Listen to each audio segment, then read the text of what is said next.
Chapter 1, Plant Reproduction. Introduction. Plants are our green friends. They make the world we live in a beautiful place with their presence.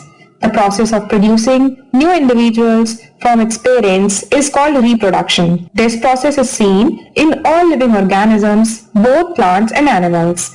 In this chapter, we will be able to learn how plants reproduce. Reproduction in plants. Plants mainly reproduce in two ways. Some plants reproduce through seeds. Some plants reproduce through their different parts such as stems, leaves, or roots. Reproduction by seeds. Most of the new plants grow out of the seeds produced by the existing plants. A flower is the part of the plant that makes seeds. The flowers grow into fruits which contain seeds. Seeds of one fruit differ from the seeds of other fruits in their number, shape, size, texture, and color. Parts of a flower. There are four main flower parts: sepals, petals, stamens, and carpels. Sepals are green, leaf-like structure that protect the budding flower. Petals are colorful and often scented part of the flower that attract insects for pollination. Stamen is the male part of the flower. A stamen has two parts, anther and filament. The anther creates the pollen grains. It is generally yellow in color. Each anther is on a very thin stalk called a filament. Carpel is the female part of the flower. A carpel has three parts: style, stigma, and ovary. In the center of the flower, you will see a long tube-like part called the style. At the top of the style is a sticky surface called the stigma. At the bottom of the style is the ovary or seed box. The ovary contains ovules or egg cells. How does a flower change into a fruit? Insects visit flowers to collect their sweet juice called nectar. When an insect sits on the flower, some of the yellow pollen dust may fall on its body and stick to it. The insect carries the pollen to other flowers. The pollen may fall on the stigma of the new flowers. This process of transfer of pollen from a male part of a plant to a female part of a plant is called pollination. When a pollen grain lands on the stigma, a tiny tube grows from it and moves down the style into the ovary. There, they get fused or joined up with the ovules to form seeds. This process is called fertilization. Then, the ovule becomes the seed and the ovary becomes the fruit. The fruit is the ripened ovary of the plant. As the fruit ripens, the petals of the flower dry up and fall off. Do you know? Different flower species have varying number of anthers, but most have 5 to 6 anthers that circle the center of the flower. Structure of a seed. Let us perform an activity to study the external and internal structure of a seed. All seeds have an external covering called the seed coat. Its function is to protect the seed from physical, temperature-related or water damage. It is of different colors in different seeds. There is a scar on one side of the seed. This is where the seed was attached to the plant. The seed has a small hole on top of the scar from which water is absorbed by the seed. Inside the seed coat, there may be one cotyledon or two. These are also called seed leaves. The baby plant or embryo is present between the cotyledons. It lives on the food stored in the cotyledons. It develops a new root system and a shoot system. It grows into a new plant.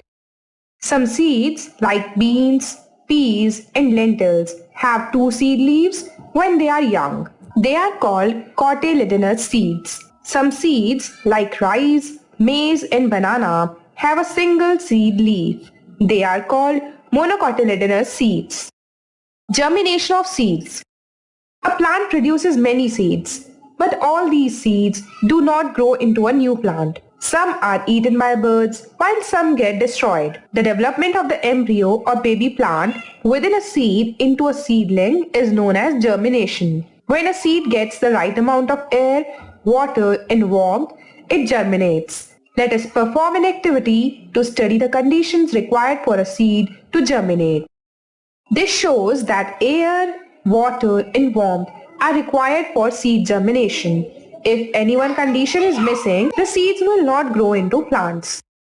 Stages of seed germination. Let us take a look at the way a bean seed germinates. 1. The seed absorbs water through the seed hole. This swells the seeds and softens the seed coat. 2. A small root starts growing downwards. It is called the radicle. 3. Now a small shoot emerges from the seed. It is called the plumule. It grows downward. 4. The seed with a small root and a small shoot is called a seedling. During this stage, the plant lives on the food stored in the cotyledons. 5. As the root and shoot grow bigger, the seedling develops green leaves. These leaves start making food by the process of photosynthesis. The cotyledons dry up and fall off. The seedling grows into an adult plant. Seed dispersal. When fruits ripen, they often burst and scatter their seeds. However, if too many seeds fall near the mother plant, they cannot grow well. There would not be enough space, sunlight, water, and food for all of them. For this, seeds need to move away or disperse. Since plants cannot move on their own, nature helps seeds to travel away from mother plant. The process by which seeds are scattered away from the mother plant is called seed dispersal. Seeds can be dispersed in a number of different ways. They may be carried away to far off places by wind, water, or animals. These are called agents of dispersal. The size of seeds is an important factor that determines how the seed is dispersed. Dispersal of seeds by wind. The wind helps disperse small and light seeds to greater distances. These seeds have fluffy hair or papery wings to help them cotton be carried away by the wind, and dandelion seeds have fine long hair around them. Seeds of some plants like drumstick and maple have structures like wings. The seeds of the sycamore have wings which spin through the air like mini helicopters. Dispersal of seeds by water. The seeds of plants that grow in or near water are dispersed by water.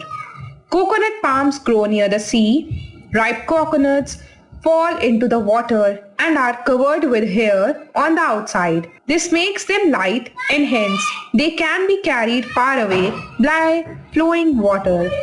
Water lilies and lotus also disperse their seeds this way. The lotus fruit has a spongy and light seed which helps it float far away. Dispersal of seeds by animals. Some small seeds are eaten by animals along with the fruit. For example, guava seeds are eaten along with the fruit. These seeds come out with their droppings and can germinate in places far away from the plant. On the other hand, the seeds of some fruits like mango, orange, lychee, papaya, etc. are not eaten by humans and animals and are thrown away. In this way, their seeds are dispersed and germinate when the conditions become favorable. Seeds, like those of the cocklebur, have hooks that stick to the fur of animals or to the clothes of humans and get dispersed to distant places.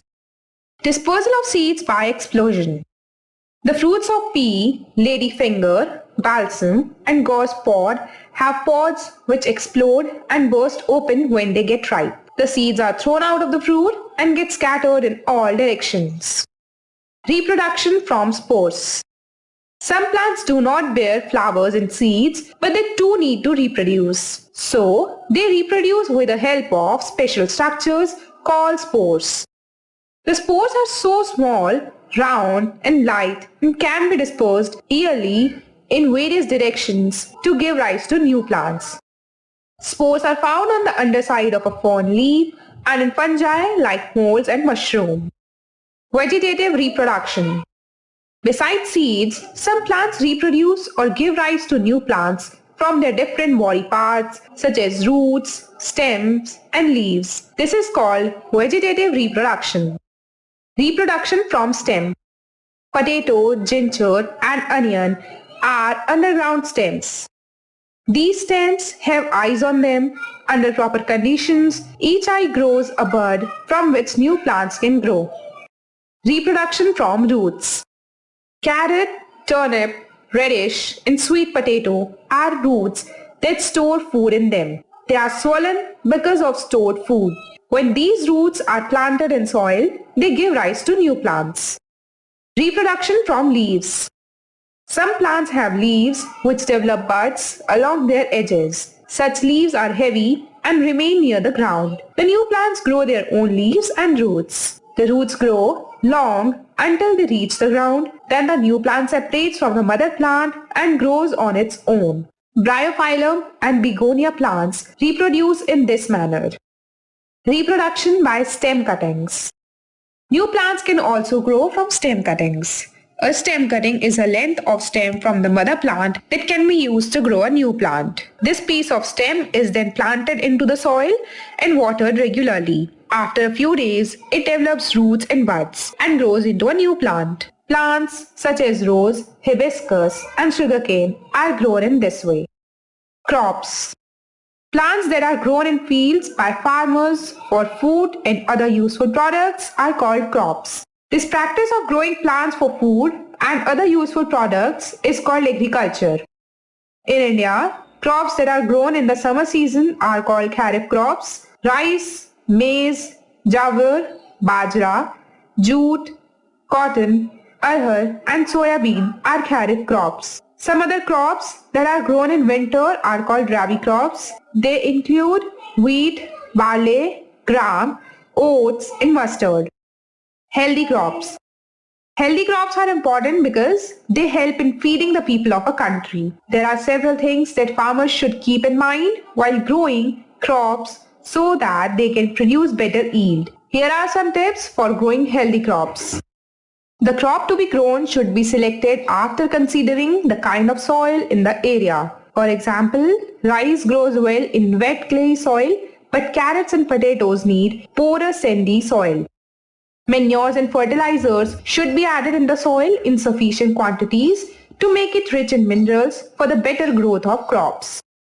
The seeds sown should be of good quality. Also, seeds should not be planted too close to each other or too deep in the soil. Crops should be sprayed with insecticides and pesticides to kill pests like rats, pigeons, and insects. Adequate water should be provided at different stages of the growth of plants. Weeds will compete for space, water, and nutrients. Therefore, weeding, that is, the removal of unwanted plants, should be done regularly. Keywords. Pollination. The process of transferring pollen grains from the male anther of a flower to the female stigma. Seed coat. The protective outer covering of a seed.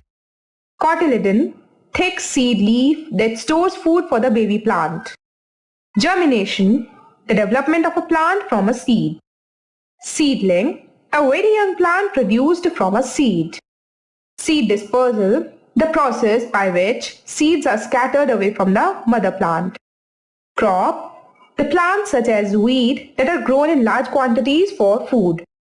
Pesticide, a type of pesticide used to specifically kill pests, insects or animals. Insecticide, a type of pesticide used to specifically kill insects. Weed, a wild plant that grows in fields or crops and prevents the plants that you want from growing properly. Quick recap.